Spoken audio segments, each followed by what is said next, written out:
আজ তোমাদের জন্য ত্রিকোণমিতির প্রথম লেসন নিয়ে আমি একটা ভিডিও বানাচ্ছি। তারপরে আস্তে আস্তে চ্যাপ্টার ওয়াইজ একটা চ্যাপ্টারের জন্য একটা ভিডিও এইভাবে কভার করার চেষ্টা করব। তো আজকে ত্রিকোণমিতির যে প্রথম চ্যাপ্টার ত্রিকোণমিতির কোণ পরিমাপ, এই চ্যাপ্টারটার উপর আমরা ভিডিওটা বানাবো এবং তোমরা তোমাদের প্রথম অধ্যায়ের অঙ্কগুলো বাড়িতে অভ্যাস করবে। তো দেখো, ত্রিকোণমিতির কোণ পরিমাপ এই বিষয়টা অঙ্কের একটা শাখা। ত্রিকোণমিতি আমাদের কাছে সম্পূর্ণ নতুন। তোমরা কথাটার আগে একটু মানে বুঝে নেব। ত্রিকোণমিতি এই নামের মধ্যেই এর মানে ভরা আছে। ত্রি অর্থে তিন, কোণ অর্থে কোণ, মিতি অর্থে পরিমাপ। তাহলে তিন কোণের পরিমাপ। তোমরা তিন কোণ বিশিষ্ট জ্যামিতিক চিত্র দেখেছি, সেটা হচ্ছে ত্রিভুজ। এবং এই শাখাতে মূলত ত্রিভুজের যে তিনটি বাহু এবং তিনটি কোণ থাকে, সেই তিনটি বাহু এবং তিনটি কোণের মধ্যে যে বিভিন্ন সম্পর্কগুলি থাকে, সেই বিষয়গুলি আমরা শিখি এবং সেগুলিকে প্রয়োগ করে আমরা বিভিন্ন গাণিতিক সমস্যার সমাধান করে থাকি। তো প্রথম আমরা আগে একটা বিষয় একটু বলে নেব যে আমরা এতদিন পর্যন্ত যে জ্যামিতিক কোণ জানতাম, জ্যামিতিক কোণ আসলে একটা রশ্মি বা সরলরেখা অপর একটা রশ্মি বা সরলরেখা যদি পরস্পরকে ছেদ করে তাহলে যে কোণ উৎপন্ন হয় সেগুলো ছিল জ্যামিতিক কোণ। সেখানে জ্যামিতিক কোণের একটা বৈশিষ্ট্য ছিল, আমরা দেখেছিলাম যে সেটা 0 ডিগ্রি থেকে শুরু করে 360 ডিগ্রির মধ্যে হতো। এখন আমরা একটা নতুন ধরনের কোণ শিখতে যাচ্ছি, যেটা ত্রিকোণমিতিক কোণ। কি সেই ত্রিকোণমিতিক কোণ এবং জ্যামিতিক কোণের সাথে তার তফাৎটা কি? এখানে দুটো রশ্মি বা সরলরেখা বা রেখাংশ পরস্পরকে ছেদ করলে উৎপন্ন কোণটা ছিল জ্যামিতিক কোণ। আর এখানে কি ত্রিকোণমিতিক কোণটা কিরকম? যখন কোন একটি রশ্মি, ধরো যাক আমি রশ্মিটির নাম দিলাম ওএক্স, এই রশ্মিটা এই ও বিন্দুকে কেন্দ্র করে আয়দার ঘড়ির কাঁটার বিপরীত দিকে কিংবা ঘড়ির কাঁটার দিকে যে কোনো দিকে এসে ঘুরতে পারে, ঘুরে আবার গিয়ে কোথাও একটা দাঁড়ালো। হয়তো আমি বলছি প্রথমে ছিল এখানে ওএক্স অবস্থানে, এবার সে গিয়ে দাঁড়ালো এখানে ও ওয়াই অবস্থানে। তাহলে এক্স ও ওয়াই এই কোণটা তৈরি হলো যদি সে ঘড়ির কাঁটার বিপরীত দিকে ঘুরে এইভাবে। আবার এই কোণটাই যদি দেখা যায় ওএক্স রশ্মিটা ঘড়ির কাঁটার দিকে ঘুরে এই ও ওয়াই অবস্থানে এসে দাঁড়ালো, সেক্ষেত্রে এই কোণটাকে আমি এইটা না বলে আমরা তখন বলবো এই কোণটা তৈরি হলো। এবং এখানে মনে রাখতে হবে যেটা জ্যামিতিক কোণের সঙ্গে বিশেষ ভাবে যেখানে সে আলাদা, যে এখানে কোণটা 0 থেকে 360 এর মধ্যেই সীমাবদ্ধ। এখানে কিন্তু তা নয়, রশ্মিটি যে এখান থেকে শুরু করে এইটুকু গিয়ে থেমে যাবে এমন নয়। রশ্মিটি হয়তো প্রথমে দুটো পাক দিল, তারপরে ঘুরে এসে এখানে দাঁড়ালো। তাহলে ব্যাপারটা কেমন হবে আমরা একটু দেখি ছবিতে।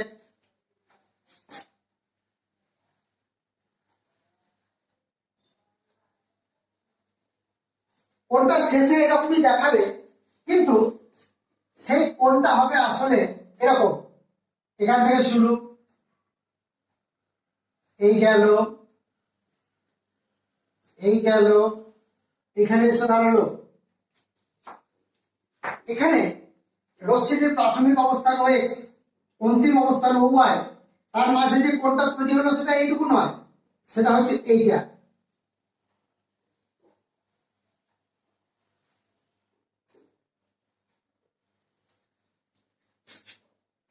এই কোণটা এক এক পাকে 360 ডিগ্রি করে হলে এত দূর পর্যন্ত 360, এত দূর পর্যন্ত 720, তারপরে যদি দেখা যায় যে এটুকু আরো 40 ডিগ্রি, তাহলে এটার মাপ হয়ে গেল 760 ডিগ্রি। এরকম কোন যে 0 থেকে 360 এর মধ্যে সীমাবদ্ধ থাকবে এমন নয়, তার মানটা যা খুশি হতে পারে। এটা যেমন আমি বললাম 2 পাক, সেরকম 3 পাক, 4 পাক, 5 পাক, যে কোনো পাক সে ঘুরতে পারে। আর আমাদের এখানে কনভেনশনটা হচ্ছে বা প্রচলিত রীতিটা হলো, যখন রশ্মি ঘড়ির কাঁটার বিপরীত দিকে ঘুরে কোণ উৎপন্ন করবে, সেক্ষেত্রে উৎপন্ন কোণকে আমরা বলবো ধনাত্মক কোণ। এবং যদি কোনো রশ্মি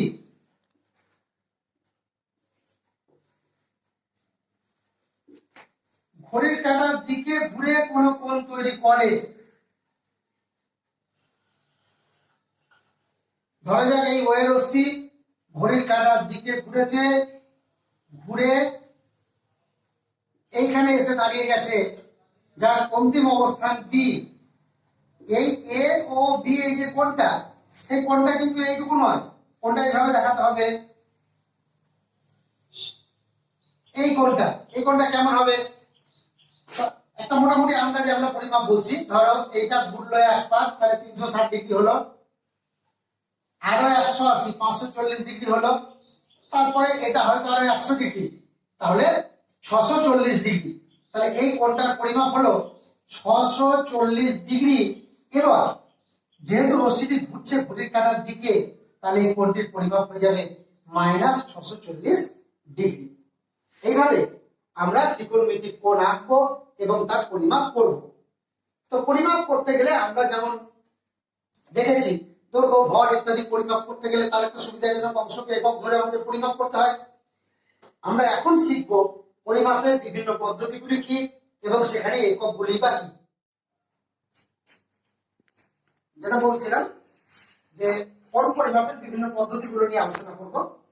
তো এরকম একাধিক পদ্ধতি আছে। আমাদের মাধ্যমিকের সিলেবাসে দুটো পদ্ধতির কথা বলা আছে, একটা হচ্ছে ষষ্ঠিক পদ্ধতি আর একটা হলো বৃত্তীয় পদ্ধতি। তো এই যে ষষ্ঠিক পদ্ধতিতে এককটা কিরকম, এই এককটা একটু আমরা আগে থেকেই চিনি, আমরা চাঁদা ব্যবহার করি, সেখানে 0 থেকে 180 ডিগ্রি কোণ ভাগ করা আছে আমরা দেখেছি, এবং এখানে এককটা হচ্ছে সেই ডিগ্রি। তো 1 ডিগ্রি বলতে আমরা কি বুঝি সেটা আগে বুঝে নেব। আমরা সমকোণ চিনেছি এবং এইভাবে সমকোণের ডেফিনেশন বুঝেছি যে কোন একটি রেখার উপর যদি অপর একটি রেখা দণ্ডায়মান হয় এবং তাতে করে যদি উৎপন্ন সন্নিহিত কোণ দুটি সমান হয়, তখনই আমরা এই কোণগুলিকে সমকোণ বলে থাকি। এবার আমরা যদি এই এক সমকোণ পরিমাণ কোণকে সমান 90টি ভাগে ভাগ করি, তার প্রতিটি ভাগের যে পরিমাপ হয় সেই পরিমাণ কোণকে আমরা বলে থাকি 1 ডিগ্রি। তার মানে এখানে এক সমকোণ যে পরিমাণ, সেই সমকোণ পরিমাণ কোণকে সমান 90টি ভাগে ভাগ করলে তার এক এক ভাগকে 1 ডিগ্রি বলা হয়। সেই ডিগ্রিকে আমরা একটু ডান দিকে উপরে মাথায় ছোট্ট করে একটু শূন্যের মতো করে লিখে থাকি। এটা হচ্ছে ডিগ্রি সিম্বল, করতে হবে 90 ডিগ্রি। এবং কিরকম, তোমরা যদি একটা চাঁদা বসাও, দেখবে একটা সমকোণের উপর এইভাবে পুরো চাঁদা বসে গেল, ঠিক দেখবে এইখানে 90 ডিগ্রি লেখা আছে, এইখানে দেখবা 0 লেখা আছে, এবং ঠিক 10 ঘর অন্তর অন্তর ঠিক এটা 10, এটা 20, এটা 30 করতে করতে এখানে 90 এইভাবে ভাগ করা আছে। এবং এই 10-এর ঘরগুলো একেবারে গোড়া থেকে টানা আছে দাগটা, কিন্তু দেখবে মাঝের গুলো জাস্ট এখানে টানা আছে, কারণ এতগুলো দাগ যদি আমরা একেবারে এই গোড়া পর্যন্ত টানি, তাহলে এখানে এসে কোণের দাগগুলো সব মিশে যাবে, আমরা কোণগুলোকে তফাৎ করতে পারবো না। তো যাই হোক, সেই জন্য এরকম করা থাকে। আর 5 ঘর অন্তর অন্তর একটু বড় দাগ দেওয়া থাকে, আমাদের গুনতে সুবিধা হবে বলে। এটা 0, তারপরে এটা 5, তারপরে এটা 10, তারপরে মাঝে 15 থাকে, তারপরে 20, তারপরে 25 থাকে, তারপরে 30, এভাবে। তাহলে 1 ডিগ্রি কোণ কতটা, আমাদের একটা ধারণা হলো যে এক সমকোণ কোণের 90 ভাগের 1 ভাগ হলো 1 ডিগ্রি। এবার আমি যে কোনো কোণ পেলে এইভাবে বসিয়ে দেখে নেবো এরকম কত ডিগ্রি, তাতেই তার পরিমাপ পেয়ে যাবো। এই যে পদ্ধতি, এই পদ্ধতিতে যখন কোনো একটা কোণকে পরিমাপ করা হবে, অর্থাৎ একটা সমকোণ পরিমাণ কোণকে 90 ডিগ্রি ধরে যখন আমরা পরিমাপ করব, এবং এই প্রাপ্ত ফলটাকে আমরা বলবো যে এটা আমাদের ষষ্ঠিক পদ্ধতিতে মাপা কোণের পরিমাপ। এবার আসা যাক বৃত্তীয় পদ্ধতিতে। বৃত্তীয় পদ্ধতির এককটা আগে আমাদের বুঝে নিতে হবে, তারপরে আমরা পদ্ধতিটা বুঝবো। এখানে কিন্তু এইভাবে না, এখানে যেটা করা হয় সেটা হচ্ছে বৃত্তীয় পদ্ধতির একক হচ্ছে রেডিয়ান। বৃত্তীয় পদ্ধতিতে কোণ পরিমাপের একক হচ্ছে রেডিয়ান। তো 1 রেডিয়ান কোণ কতটা এটা আমরা বুঝবো আগে। এরকম যে কোনো বৃত্ত আমরা যদি একটা নিই, এটা যদি তার কেন্দ্র হয়, ওয়ে যদি তার কোনো একটি ব্যাসার্ধ হয়, আমরা যদি এখন এই পরিধির এ থেকে শুরু করে বি এরূপ একটি বিন্দু নিলাম যাতে এই এ বি বৃত্তচাপের দৈর্ঘ্য এই বৃত্তের ব্যাসার্ধের সমান হয়, মানে আর হয়, তাহলে এই বি বিন্দুটা ও বিন্দুতে যোগ করলে এই যে এ ও বি কোণটা তৈরি হলো, অর্থাৎ এই এবি বৃত্তচাপ কেন্দ্রে যে কোণটা উৎপন্ন করলো, এটা কি বলা হয় 1 রেডিয়ান। রেডিয়ানের সিম্বল এরকম ছোট করে সি, ডিগ্রির মতো, যেমন ডিগ্রিকে লিখতে হয় ডান দিকে একটু উঁচুতে শূন্যের মতো করে, এখানে ডান দিকে একটু উঁচুতে সি এর মতো করে লিখতে হয় এই রেডিয়ান কথাটি। তাহলে 1 রেডিয়ান কোণ আমরা বুঝলাম যে যদি কোনো বৃত্তের ব্যাসার্ধের সমান চাপ একটা আমরা বৃত্তের পরিধিতে নিতে পারি, তাহলে সেই পরিধিটি যে পরিমাণ কেন্দ্রস্থ কোণ উৎপন্ন করে সেই বৃত্তচাপটি পরিধির, সেই কোণটাকেই আমরা 1 রেডিয়ান কোণ বলে থাকি। এবারে আমরা যদি একটু ষষ্ঠিক পদ্ধতিতে যখন কোণ মাপবো, বৃত্তীয় পদ্ধতিতে মাপবো, তখন দুটো পদ্ধতির মধ্যে যদি সম্পর্কটা একটু বুঝে রাখি, তবেই তো আমরা যে কোনো পদ্ধতিতে মাপা কোণ দিলে আর একটা পদ্ধতিতে সেটা কত সেটা আইডিয়া করতে পারবো। সেজন্য আমাদের প্রথমে একটু বুঝে নিতে হবে যে বৃত্তীয় পদ্ধতিতে মাপা কোণ এবং ষষ্ঠিক পদ্ধতিতে মাপা কোণের মধ্যে সম্পর্ক কি। এটা বোঝার জন্য খুব বেশি কষ্ট করতে হবে না আমাদের। আমরা যদি এরকম ভাবে বুঝি যে আমরা যদি পুরো একটা অর্ধবৃত্তে যে পরিমাণ কোণ আছে এটা একটু ভেবে নিই, তাহলে আমরা দেখব যে এখানে উৎপন্ন কোণের পরিমাপটা হলো, আমরা জানি এই চাপটা যে পরিমাণ কোণ উৎপন্ন করেছে এখানে, সেটাই হলো একটা অর্ধবৃত্তাকার কোণ। তো এই কোণের পরিমাপটা, এই চাপের মাপটা আমরা যদি বার করি, তাহলে দেখব যে চাপটা হলো পাই আর। আমরা জানি যে বৃত্তের পুরো পরিধিটা 2 পাই আর, তাহলে অর্ধ পরিধি আমরা যদি এখানে সি নাম দিই, তাহলে এই এ বি সি বৃত্তচাপের দৈর্ঘ্যটা হলো পাই আর। এটা হলো চাপ আর ব্যাসার্ধ যদি আমরা ভাগ দিই, তাহলে আমরা রেডিয়ানে যে কোণটা পরিমাপ করা হচ্ছে তার মাপটা পেয়ে যাব। তো এখানে ব্যাসার্ধটা আর দিয়ে যদি ভাগ দিই, তাহলে আমরা পেলাম পাই। অর্থাৎ আমরা এটা বুঝছি যে একটা অর্ধবৃত্তের সমান চাপ কেন্দ্রে এই যে কোণটা উৎপন্ন করেছে, সেটার উত্তর হলো pi r by r is equal to pi radian. ঠিক এই পরিমাণ কোণ আমরা যদি ষষ্ঠিক পদ্ধতিতে মাপি, তো আমরা দেখছি এটা যেহেতু একটা ব্যাস বোঝাচ্ছে, এটা যদি অর্ধবৃত্ত হয় তাহলে এটা একটি সরলরেখা। তা একটি সরলরেখার উপরিস্থ কোনো বিন্দুতে পুরো উৎপন্ন কোণটা মানে একটি সরল কোণ, সেটা এখানে 2 সমকোণের সমান। 1 সমকোণ মানে 90 ডিগ্রি হলে 2 সমকোণের মান হয় 180 ডিগ্রি। তাহলে এই যে একটা সম্পর্ক বৃত্তীয় পদ্ধতির সাথে ষষ্ঠিক পদ্ধতির, সেটা হলো পাই radian is equal to 180 degree. তোমরা এই সম্পর্কটা ব্যবহার করে যে কোনো কোণ যখন রেডিয়ানে দেওয়া থাকবে, তখন ষষ্ঠিক পদ্ধতিতে তার মান কত এটা বের করতে পারবে, বা যদি ষষ্ঠিক পদ্ধতিতে কোণটার কত মান দেওয়া থাকে, তাহলে সেটা রেডিয়ানে মাপলে কত হবে সেটাও তোমরা বের করতে পারবে। এবং তোমরা এখানে এটা একটা সূত্র হিসেবে মনে রাখবে যে যদি আমরা কোনো বৃত্তের পরিধির বা বৃত্ত চাপের মাপটা জানি, তাহলে সেই চাপ দ্বারা ওই বৃত্তের কেন্দ্রে কি পরিমাণ কোণ উৎপন্ন হয়েছে তার উত্তর পাওয়ার জন্য আমরা যেটা করব সেটা হচ্ছে এই চাপের মানটাকে লবে লিখব, বৃত্তের ব্যাসার্ধের মানটাকে হরে লিখব, চাপকে ব্যাসার্ধ দিয়ে ভাগ দেব, যে উত্তরটা আসবে তত রেডিয়ান হয়ে যাবে বৃত্তীয় পদ্ধতিতে ওই কোণের পরিমাপ। তো এই গেল সম্পর্ক। আমরা যেমন ছোট্ট একটা অঙ্ক যদি করি এরকম যে 45 ডিগ্রি কোণের বৃত্তীয় মান কত, তো 45 ডিগ্রি, ডিগ্রি কথাটার মধ্যেই বলা আছে যে আমি ওই কোণটিকে ষষ্ঠিক পদ্ধতিতে পরিমাপ করেছি। তো আমাদের সেই সূত্র এটাই যে pi radian equal to 180 degree, অথবা এইটারই বিপরীত রূপ 180 degree is equal to pi radian. আমরা এই সূত্রটা ব্যবহার করবো এইভাবে, 180 degree is equal to pi radian. তাহলে 1 degree is equal to pi by 180 radian. তাহলে 45 degree is equal to pi by 180 গণিত 45, 180 সাথে 4 দিয়ে কেটে যায়, তাহলে এই কোণটার উত্তর হয়ে গেল পাই বাই 4 রেডিয়ান।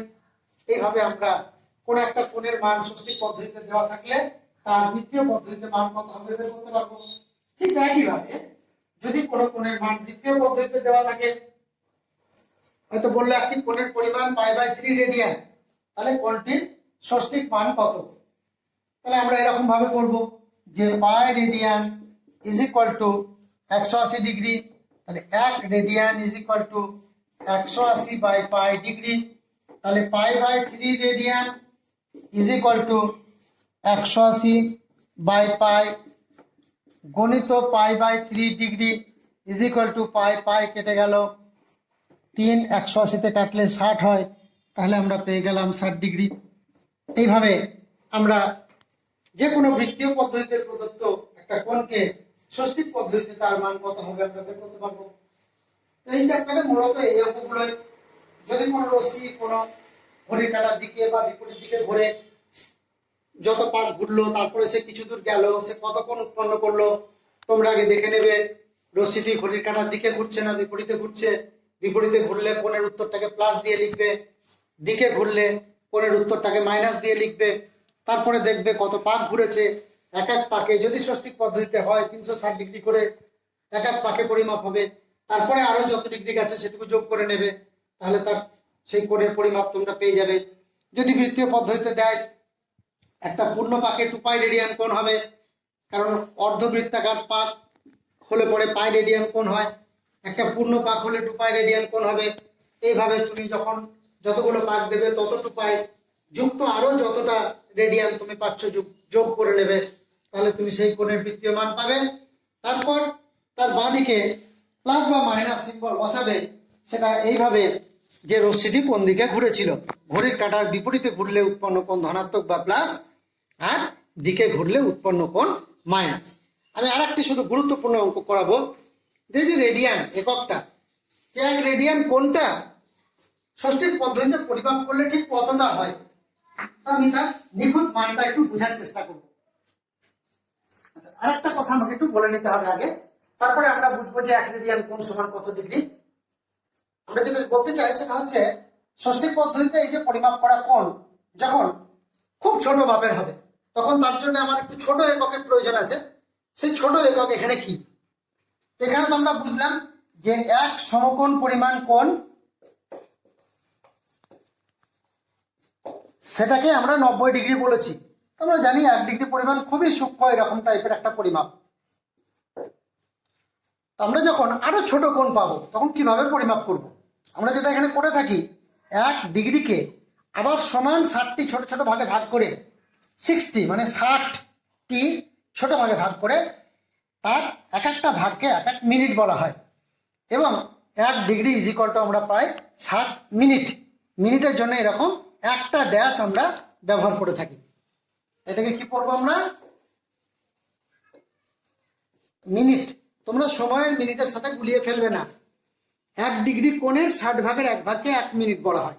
এবার যদি দেখা যায় কোনো কোণ আরো সূক্ষ্ম, অর্থাৎ সে 1 মিনিট কোণের থেকেও ছোট, তার পরিমাপ করার জন্য 1 মিনিটেরও ছোট কোণ আছে, 1 মিনিটকে আমরা আবার সমান 60টি ভাগে ভাগ করে তার এক একটা ভাগকে 1 সেকেন্ড বলে থাকি। এটাকে আমরা করব সেকেন্ড, এবং দুটো ড্যাশ দিয়ে আমরা প্রকাশ করব। তাহলে এটা আমরা বুঝলাম আর কিছু না। 1 সমকোণ মানে 90 ডিগ্রি, 1 ডিগ্রি মানে হলো 60 মিনিট, 1 মিনিট মানে হলো 60 সেকেন্ড। এই মিনিট এবং সেকেন্ড এগুলি হচ্ছে ষষ্ঠিক পদ্ধতিতে পরিমিত কোনো কোণের ক্ষুদ্রতর একক, ডিগ্রিরই ক্ষুদ্রতর একক। এবার আমরা চলে আসছি যে এই যে পাই বানাতে পাইছে আমরা ধরি মোটামুটি দশমিকে তোমরা নিখুঁত মান পেতে পারো, ক্যালকুলেটর টিপলে দেখবে তোমরা। তো আমরা 22 ধরি ক্যালকুলেশন করছি যে 22 রেডিয়ান মানে তাহলে 180 ডিগ্রি, তাহলে 1 রেডিয়ান মানে 180 ডিগ্রি। এটা এদিকে ভাগ হয়ে গেল, মানে 7টা উপরে গেল 22টা নিচে এলো, 2 দিয়ে কাটলাম, 11 হলো, এটা 90 হলো, গুণ টুন করলাম, 630/11 ডিগ্রি। আমরা দেখি এটা আসলে কত। তাহলে সমান 630কে 11 দিয়ে ভাগ করছি আমরা। 5 11 55, 5 আর 5 13 8 13, 80 হলো, 7 11 77, 3। তাহলে আমরা দেখলাম পূর্ণ ডিগ্রি 57 হলো। হ্যাঁ, 57 পূর্ণ 3-এর 11 ডিগ্রি লিখলেও হবে, কিন্তু আমরা যেহেতু ষষ্ঠিক পদ্ধতিতে আরো ছোট কোণ শিখেছি, সেই ছোট পরিমাপ দিয়ে আমরা নিখুঁতভাবে এই কোণটা কতটা একটু জানার চেষ্টা করি। তাহলে এটা পেলাম, আরো আমার 3 ডিগ্রি পরিমাণ কোণ পড়ে আছে, তাকে 11 দিয়ে ভাগ করতে হবে। তা এই 3 ডিগ্রিকে আমরা একটা কাজ করি, 3 × 60 মানে 180 মিনিট করে নিলাম। এইবার তাকে আমি 11 দিয়ে ভাগ করছি। তাহলে 11 1 11, 70, 6 11 66, 4 70। তাহলে মিনিট, তাহলে আমার 4 মিনিট আরো পড়ে থাকলো, আর এদিকে 16 মিনিট এলো। তাহলে 57 ডিগ্রি 16 মিনিট, আরো 4 মিনিট পড়ে আছে। 4 মিনিটকে আমরা যদি সেকেন্ডে পরিণত করি, 4 × 60 240 সেকেন্ড হলো। 240কে 11 দিয়ে যদি আমরা ভাগ করি,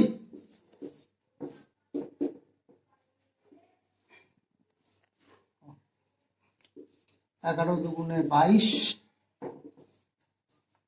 2 20, 11 1 11, 90 দশমিক দিলাম, তো 21.8, প্রায় 21.8কে আমরা মোটামুটি 22 যদি বলে দিই, তাহলে 22 সেকেন্ড।